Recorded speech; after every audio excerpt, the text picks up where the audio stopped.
Today, I'll be talking about allgrow, an incredibly quick growing YouTube channel having success on the platform with multiple videos that gets thousands of views. His content style is mainly talking about how exactly to grow or become a big person on YouTube.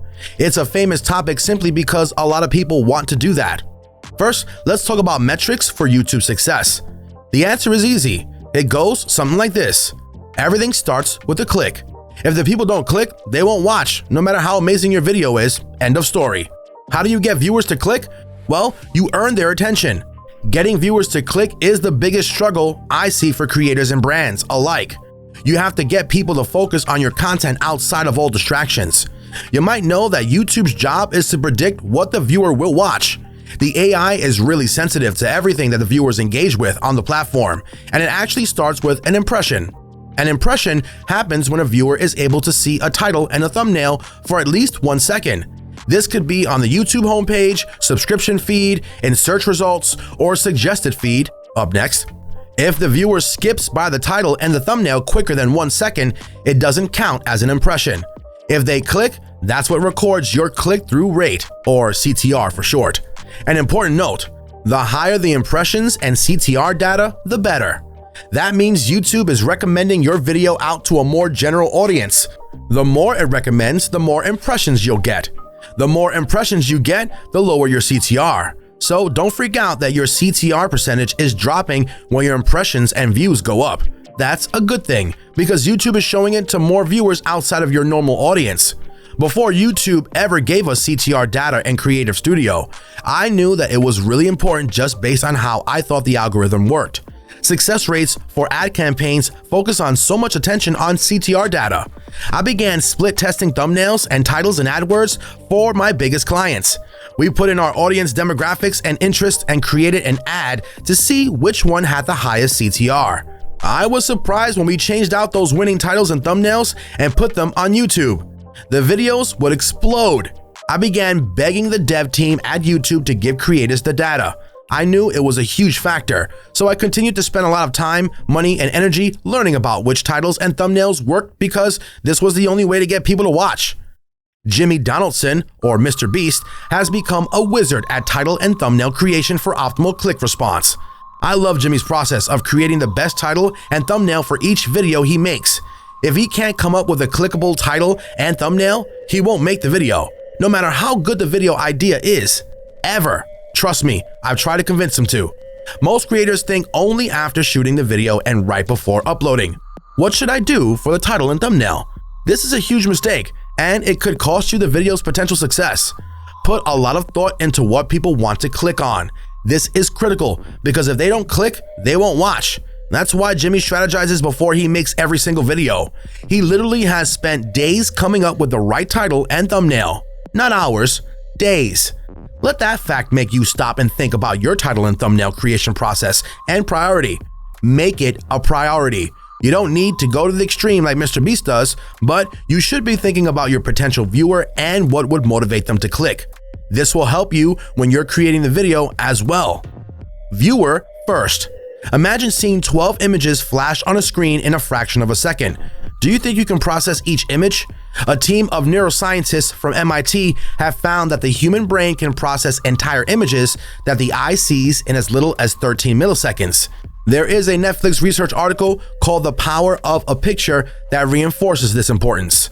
If we don't grab them fast, they've already moved on to look onto something else that will get them to click. How do we grab their attention? With curiosity. Curiosity is a basic human behavior. We are programmed to be learning machines.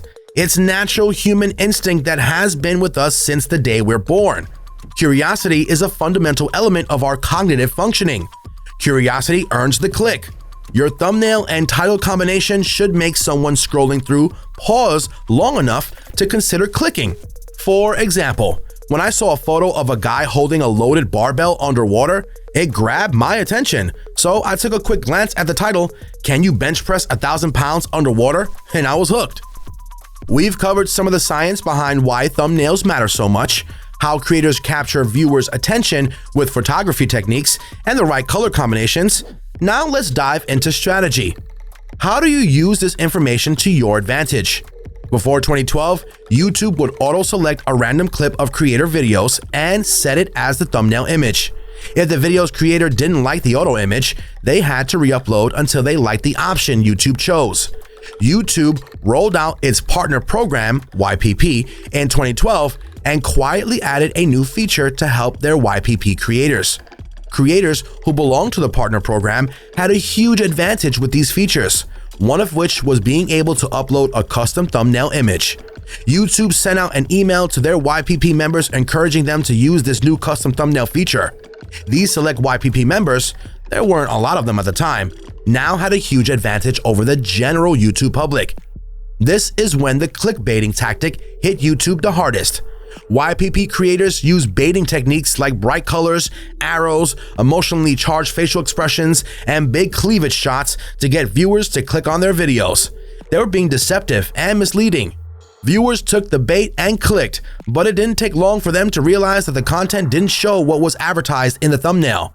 YouTube noticed trends in the data from the new custom thumbnail feature, so they started using different metrics to inform them of their suggested video recommendations.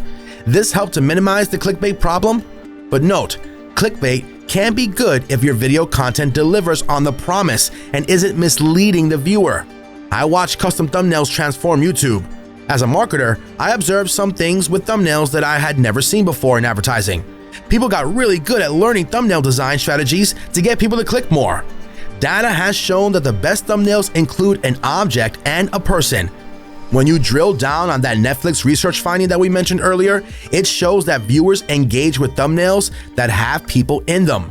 The thumbnail should be able to tell a story without words. You can do this effectively with close-ups and complex emotions on the face of the person or people in the image. When you're designing your thumbnail, always keep in mind that the majority of the YouTube viewers are watching on mobile devices now. You want to ensure your thumbnail looks clear when viewed on mobile. A lot of creators design on a computer, but you need to view on mobile to see what the most viewers will be seeing. Ask these questions. Are there any objects that are too small? How about things that you can't easily distinguish? And do the blink test, closing your eyes and opening them to see what grabs your attention first. Super tip. I always want to see how my thumbnail looks compared to other thumbnails. So do a mock comparison. Screenshot search results and Photoshop your thumbnail in with the list of results. This can be super powerful to see how the viewer would see your thumbnails. Did you know that allgrow earns $505.17 every video from just thumbnails? To do a thumbnail the right way, plan ideas before you even shoot the video. Ask yourself, how do I explain what's going on without words? Then go through the thumbnail brainstorm list and come up with ways you could use 2 or 3 different methods to design images for this particular video. Often it takes a combination of these tactics to capture viewers. Remember that the more emotion you put into the thumbnail, the more intriguing and clickable it will be. Then do a photo session before shooting the video. Take pictures from different angles and remember that simplicity sells. Make sure your thumbnails are original. That concludes today's video. If you like what you saw, hit the sub and like button, and we'll see you next time.